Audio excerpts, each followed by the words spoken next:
There is a moment, often quiet, often missed, when the soul whispers, "You are meant for more."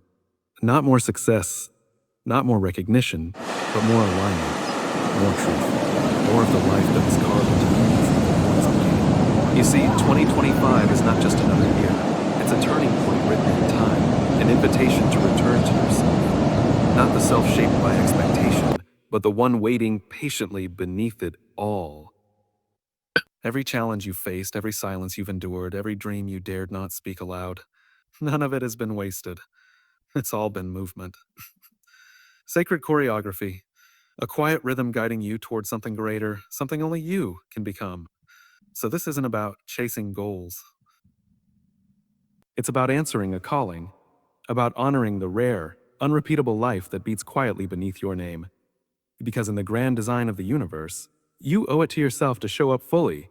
Somewhere along the way, we learn to split ourselves. Not on purpose. Life just has a way of pulling us in directions that don't always reflect who we are. A little at a time, we start to compromise. We become what we need to be to survive. We adapt. We shape ourselves to fit expectations, to meet deadlines, to belong. What to belong? And while there's nothing inherently wrong with that, we all do it. It comes at a cost. The cost is ourselves, not all at once. Just small things at first. You quiet your opinion in a meeting. You put a passion project on hold for now. Now, you tolerate a life that feels just slightly off because it's easier than facing the deeper question. What would it really mean to be whole again?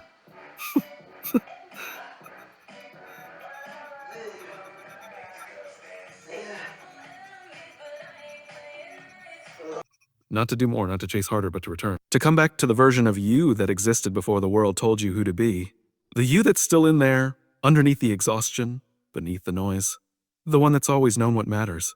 Wholeness isn't about being perfect. It's not about being done. It's about being done. It's about being integrated. It's about aligning your inner world with your outer actions. It's about walking through life in a way that doesn't constantly split you in two, and you can feel the difference. You can feel when you're performing a version of yourself rather than living as your actual self. One drains you, actual self. One drains you. The other sets you free. And the truth is, you can only ignore that dissonance for so long. Eventually, something inside begins to ache.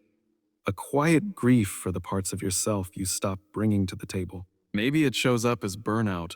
Maybe it looks like chronic dissatisfaction. Maybe it feels like you're moving through life, doing all the right things, and yet something's missing. That feeling isn't failure. It's a signal. A gentle, persistent invitation to come home, to look in the mirror without flinching. To ask yourself, where did I stop telling the truth about what I need, about what I love, about who I really am? See, the world doesn't need more polished versions of you. It needs more real ones. The world doesn't need another high-functioning, overextended achiever. It needs people who are awake, whole, present. People who are willing to live lives that are honest, not just impressive. And that honesty begins with the decision to stop running from yourself. Stop outsourcing your worth to how busy you are, how many boxes you've checked, or how liked you feel. How liked you feel. This is the year to ask deeper questions. Not, how can I achieve more? But, what would it look like to live in alignment with who I actually am? That might mean setting boundaries you've never had the courage to draw. It might mean saying no more often. It might mean letting go of things that once gave you a sense of identity but now feel hollow. It might mean being honest with people around you, and that honesty might be met with discomfort. But discomfort is not the enemy. Disconnection is. The beautiful thing is, the more you return to yourself, the more capacity you create. For clarity, for creativity, for joy. Because wholeness isn't passive, it's generative. It's generative. When you live in alignment, your energy stops leaking into maintaining a facade and starts flowing into what's real, what matters, what lasts. And make no mistake, this isn't about isolation or turning inward at the expense of the world. It's the opposite. The more whole you become, the more useful you become. Because the world doesn't just need your output, it needs your presence, your wisdom, your quiet courage to be who you are without apology. This is not self-indulgence. This is self-responsibility. You owe it to yourself, and to the people you love, to live a life that doesn't require you to abandon yourself to belong. So maybe 2025 isn't asking you to sprint. Maybe it's asking you to return, to retrieve the pieces of yourself you left behind in the name of survival. To bring them forward, not in defiance, but in love. Because the version of you the world needs most is the one you've been quietly missing. You don't need to reinvent yourself this year. You just need to come home. We live in a world that rewards noise. The louder, the faster, the more urgent. Somehow it all seems more important. Our calendars are full. Our feeds are endless. Our minds always occupied. And somewhere in that momentum, we forget how to listen. Not just to others, but to ourselves, to the quieter voice beneath the noise. The one that doesn't shout, the one that whispers. But here's what's beautiful: stillness is not absence, it's presence. Silence is not empty, it's full of instruction. And if we could just slow down long enough, we'd begin to hear it. There is wisdom in the silence that speaks in a different language, one that doesn't always give you answers, but always offers clarity. And in 2025, if you truly want to live in alignment, if you want to return to your truest self, you're going to have to make space for that silence. You're going to have to listen. The most important conversations you will ever have are the ones no one else hears. They happen in the pause. Before you make the decision, before you give the answer, before you take the next step. That space between stimulus and response is where your life is being shaped. Not by external events, but by internal awareness. But we don't trust silence anymore. We fill it with noise, distraction, productivity. Because silence can be confronting. It's where the deeper questions live. The ones you can't Google. The ones that ask, is this who I really want to be? Am I living in a way that reflects what I say I value? Questions that demand stillness to answer honestly. And this is where everything begins to shift. When you stop seeing silence as a void and start recognizing it as a mirror. A mirror that reflects not what the world wants from you, but what your soul needs from you. You begin to realize that the guidance you've been waiting for has been trying to reach you all along. You just haven't been quiet enough to receive it. Think about nature for a moment.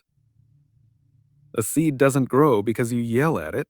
A tree doesn't flourish because you rush it. Growth in the natural world happens in cycles, seasons of stillness, dormancy, rest. Those quiet seasons are not wasted. They're essential. They are part of the design. And if we are, in fact, part of nature, and I believe we are, then we too need silence to grow. But it's not just about rest. Silence creates space for alignment. It creates room to recalibrate. When the world is pulling you in 100 directions, silence brings you back to center. It reconnects you to your internal compass, the part of you that already knows what matters most, even when your mind has forgotten.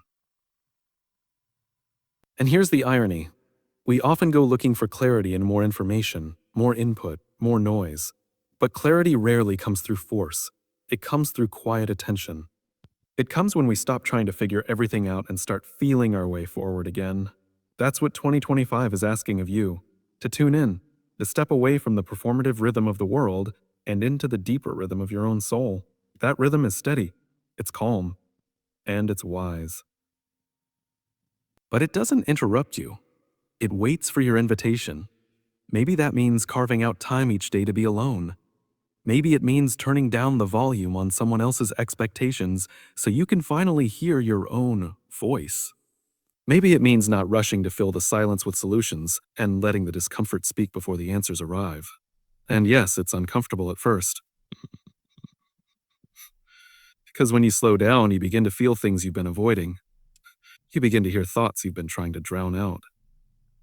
But those thoughts, those emotions, they're not enemies. They're messengers. They're asking to be heard because they hold the very wisdom you've been searching for elsewhere. That wisdom doesn't always show up as a clear plan. Often it comes as a knowing, a deep, intuitive sense of, this is right. Or that path no longer fits. It's subtle. But when you begin to trust that inner voice, when you start creating space for it, you start to realize how much noise you were tolerating. how much peace you've been living without. And here's what's remarkable. The more you listen to the silence, the more it speaks. And it doesn't speak in fear or pressure. It speaks in alignment, in presence, in truth. It gently reminds you of who you are and who you are still becoming. So if you're looking for direction this year, start there. But basically, it's not in the hustle, not in the rush, but in the stillness. Because sometimes the most important shift you can make isn't forward, it's inward. It's inward. Because when you finally make space to hear your own voice, you stop needing the world to validate your worth. Because when you do that, you create a life that's not just successful, it's sustainable. You stop living in survival mode and start living in a way that's rooted, whole, steady. You begin to realize that taking care of yourself is not a detour from your purpose. It is part of your purpose. So if you feel tired, if you feel stretched thin, if your soul is whispering that something has to change, listen. That voice isn't weakness, it's wisdom. It's wisdom. It's not asking you to quit. It's asking you to come back to yourself. You don't owe the world your exhaustion. You owe yourself. But there's a strange kind of discomfort that comes with not knowing. Not knowing when things will shift. Not knowing if what you're doing is working. Not knowing whether the choices you're making today will bring the outcomes you hope for tomorrow. And in that uncertainty, we often reach for control, tighten our grip, try to force clarity, rush the process. But some things simply can't be rushed. Some things only reveal themselves when we learn to trust the unseen. We're so used to equating progress with visibility. If I can't measure it, if I can't post it, if no one claps for it, then it must not count. But life doesn't always show its hand right away. Growth, the kind that really matters, often happens in the places no one sees, in the conversations you're having with yourself, in the choices you're making when no one's watching, in the moments you show up fully, even when there's no guarantee of reward. That's the paradox. We want certainty, but growth requires surrender. We want proof, but purpose asks for faith. And that's not blind faith, it's embodied trust. It's choosing to believe that the work you're doing, the boundaries you're setting, the healing you're walking through, it's doing something, even if you can't see the outcome yet. The roots always grow first. The seed breaks open underground, long before a single leaf breaks the surface. And if you judge the process too early, you'd miss the miracle. Because not seeing progress doesn't mean there isn't any. It means it's happening where it matters most, beneath the surface, at the level of foundation. And let's be honest, this part of the journey can feel maddening. You're putting in the effort, you're staying consistent, you're showing up trying to live with intention, and still, life feels quiet. Still, the results don't seem to match the effort. But what if that silence wasn't a punishment? What if it was protection? What if life is asking you to grow deeper before it lets you grow higher? That depth matters. Because without it, everything falls apart the moment the wind picks up. You've seen it. People who reach success quickly without the emotional or spiritual maturity to hold it. Hold it. People who gain visibility but lose their values along the way. That's what happens when we chase results without building roots. But when you trust the unseen, when you honor the work that no one claps for, you're not just chasing something, you're becoming someone. And becoming takes time. It takes patience, it takes humility. It means you're willing to keep going not because of external validation, but because you believe in the story your life is telling, even if you're only on chapter 3. That kind of belief? It's rare, but it's also deeply powerful. It gives you resilience when things are slow. It gives you perspective when things go sideways. It allows you to sit in the waiting without losing your wonder. And that's what this year is asking of you. Not a frantic race toward results. Not a desperate grab for certainty.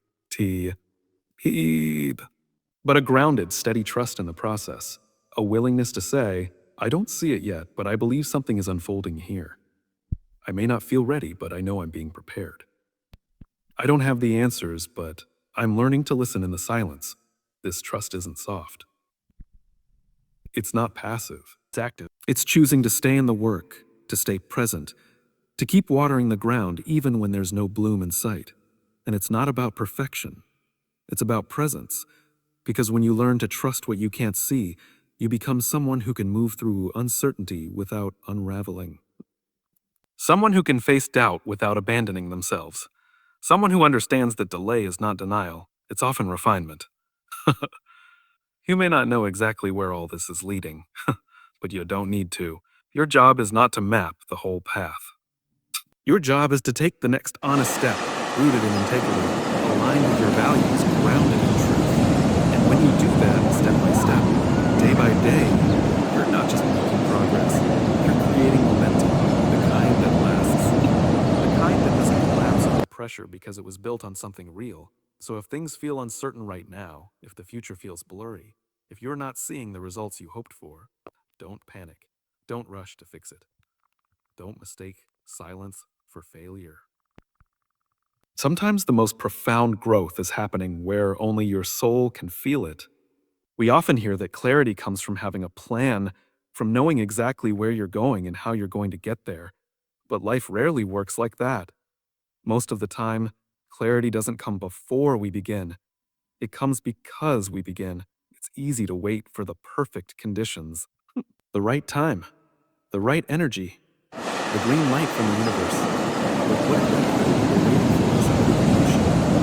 What if the very thing you're unsure about only begin to make sense after you take the first step? That's the quiet truth no one talks about. We don't find purpose by thinking our way into it. We find it by doing, by trying, by experimenting, by making a few wrong turns, doubling back, and realizing that the wrong road still taught us something essential. In a world addicted to certainty, starting before you feel ready is an act of courage. It's a vote of confidence, not in your plan, but in your ability to adapt, to learn, to grow. To grow. More than that, it's a deep act of trust in the unfolding path itself. But we wait. We tell ourselves we need more information, more preparation, more validation. And sometimes, yes, preparation matters. But often, the waiting is just fear disguised as logic. The not yet is really, I'm scared it won't work. And I get it. No one wants to fail. No one wants to fail. No one wants to look foolish. But the only thing worse than getting it wrong is never starting at all. Because when you stay in place too long, the fear doesn't get quieter, it grows.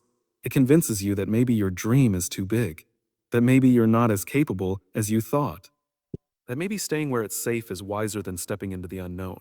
But here's the thing, fear doesn't mean stop. Fear means there's something sacred on the other side. What if starting, even imperfectly, is exactly what you owe to yourself this year? You don't need to know every step.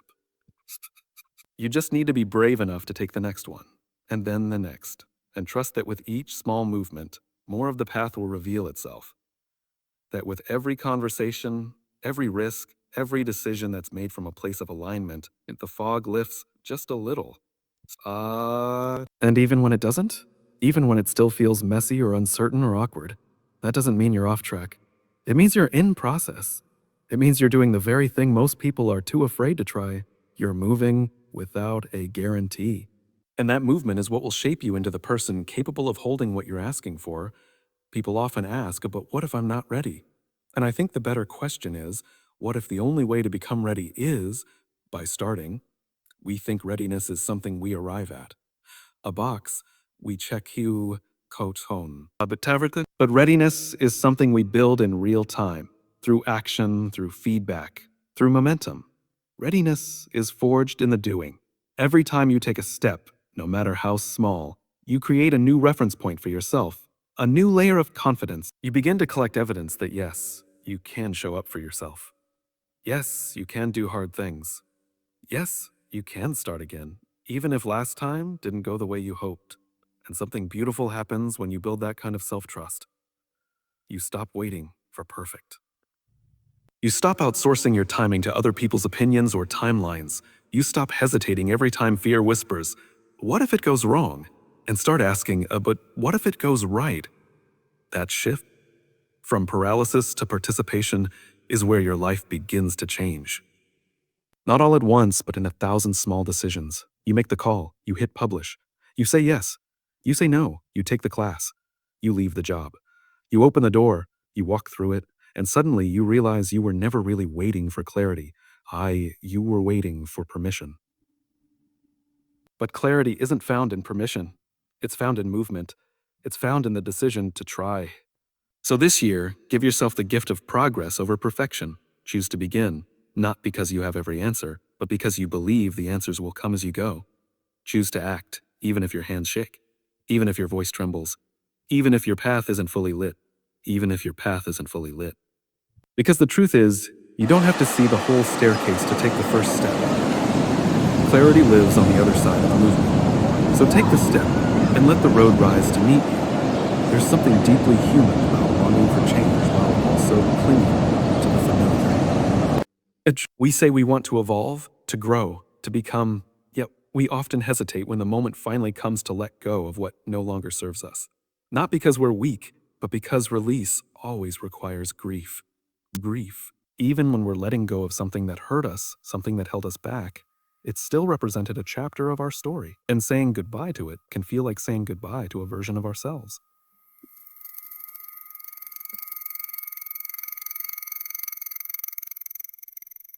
Simplifying, creating space. There comes a time when continuing to carry the same thoughts, patterns, relationships, or expectations becomes too heavy for who you are becoming. And you start to feel it, not just mentally, but in your body, in your energy, in your spirit. The weight begins to whisper, you don't need this anymore. The beautiful yet brutal part is, you won't always be able to explain why something needs to end. You might not be able to justify it with logic. You just know. You know that if you're going to step fully into the life that's calling you, you can't bring everything with you. Some habits, some assumptions, some identities, they're too small for where you're going. But still, we cling, because what we know feels safer than what we don't. We keep people in our lives out of loyalty to a past version of ourselves. We keep routines that once gave us comfort, even if they now feel like cages. We let fear of discomfort keep us bound to things we've outgrown. And the cost is quiet but real. It's our peace, our creativity, our joy. Letting go isn't easy. It's not meant to be. But it's essential, because transformation always asks for a trade.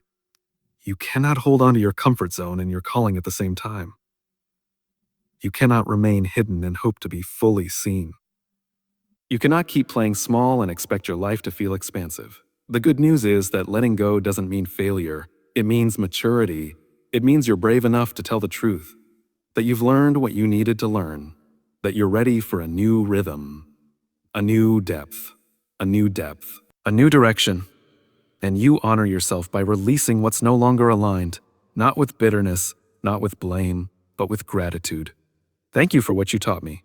And now, I'm ready to move forward. And sometimes the most courageous thing you can do is simply stop pretending.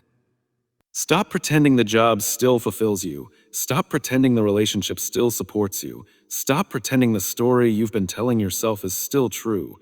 That kind of honesty doesn't break you, it liberates you. But here's where it gets real. The space that follows letting go can feel like emptiness, like uncertainty, like floating in the in-between. It's tempting to rush to fill it, to replace what we released with something, anything, just so we don't have to feel the stretch of being without. But space is sacred. Space is where new vision comes, where clarity breathes, where alignment finds its way in. Don't be afraid of the in-between. It's not a void, it's a womb. Something is being born. This is what honoring yourself looks like in 2025. Not just chasing what's next, but releasing what no longer resonates.